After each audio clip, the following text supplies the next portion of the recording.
Hey, I came in to tap in and let you know about God's grace on my life.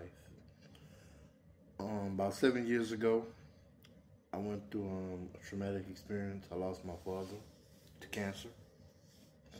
Um, that led to me going through roughly a 5 to 6 year depression.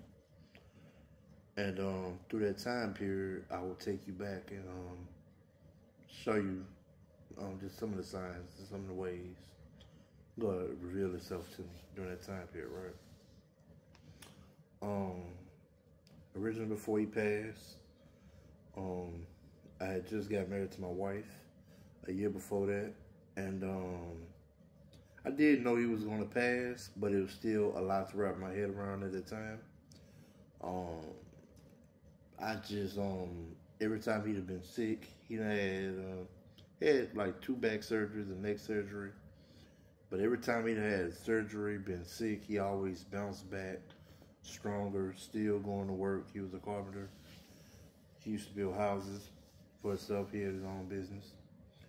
So, him being diagnosed with cancer, I just figured it was gonna be the same thing, same story. He beat everything else. I said, hey, shit, Pop's gonna beat this one too. It ain't nothing. Well, just so happened he didn't beat it this time.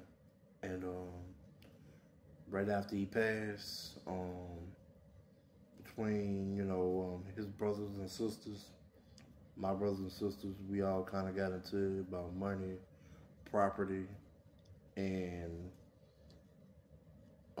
my marriage at the time, because of everything that was going on, it started going downhill tremendously. I went into depression. It's kind of like I was in a space where I was just in disbelief, and God took him from me. And it's like I couldn't understand why God took him from me, so I questioned it. And I also got so mad at God that I cursed God. I rejected him in every way possible. And I just had made a vow to myself then, I'm just never going to pray to God again about anything.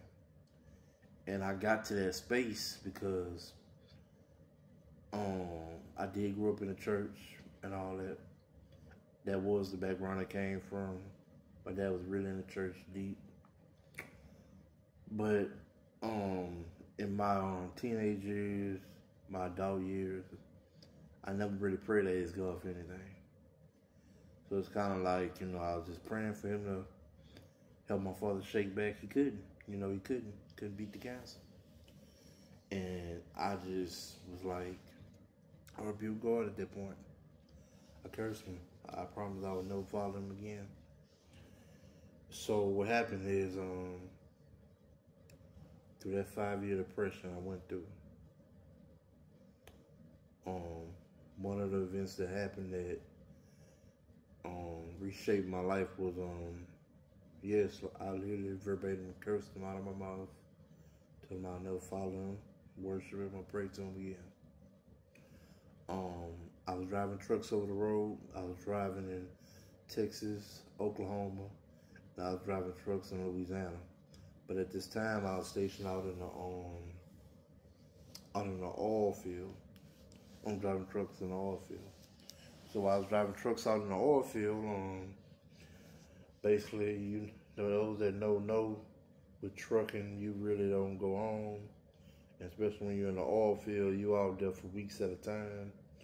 Pretty much you out there 3 or 4 weeks. So, being out there working on the road, my depression just got worse. I started drinking every day. So basically right after he passed, I damn near started drinking every day.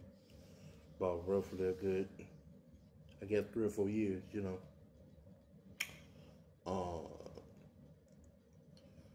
With that being the case, I was on the road.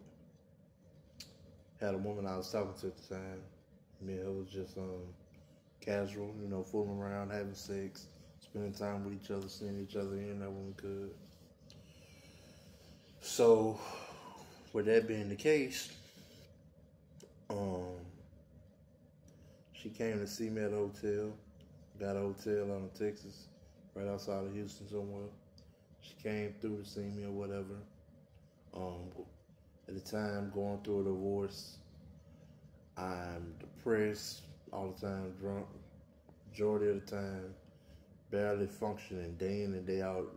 My job seems like a million tons is on me. I had got real fat, real heavy, real out of shape. My energy levels was completely low. Like, I remember this point in time, barely even want to live, barely, not even wanting to wake up day to day. Just everything was just heavy. Seems like unreal, right? So, about the girl that came to see me at the hotel, she came to see me. We spent some time together, had some drinks, and I was drinking and we were smoking weed together. And in the process of smoking and drinking that weed together, I had a mental breakdown. She had to carry me back to the room. And while I was having this mental breakdown, I was crying. Everything, she helped me get me back to the room. Got back to the room, and I had just told her to leave because I was crying. I was in tears. I was talking to her bad. I was super disrespectful at that time because of everything that was going on, and I just told her to leave. And while I was in the hotel room, I started spitting up blood. Like, I had drunk so much alcohol that, basically at this point, like, alcohol poisoning probably at this point. Cause I'm literally spitting up big pockets of blood, crying at the same time. And I remember feeling like, hey, I'm about to pass out. Like, I'm out of it, like I'm going in and out of consciousness. And I remember at that point, I was just kind of at that place where, like, I don't care whether I live or die. I just don't care. And in that moment, it's like a light came. You ever been driving your car down the road and the sunlight hits your car and you see like circles of light of the sun shining through your car? It was kind of like I seen a light like that. When I seen this light, the light didn't say anything. All I know is, at that moment, I felt comfort that everything was gonna be all right.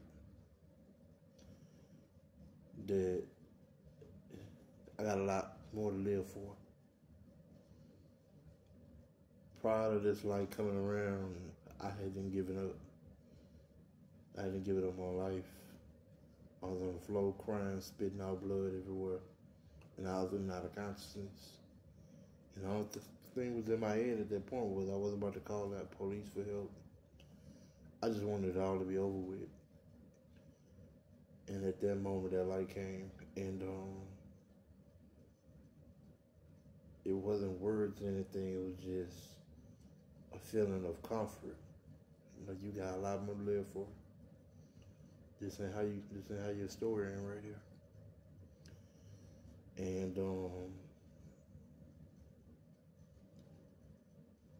it's like that feeling that came over me. It gave me enough energy to continue on living. That was my first encounter, God, that I can recall of in a time like that. And at that moment in time, even though I had cursed him, even though I didn't pray to him no more, even though I didn't even talk to him no more at all, I bear witness to his grace on my life in that moment. That's all.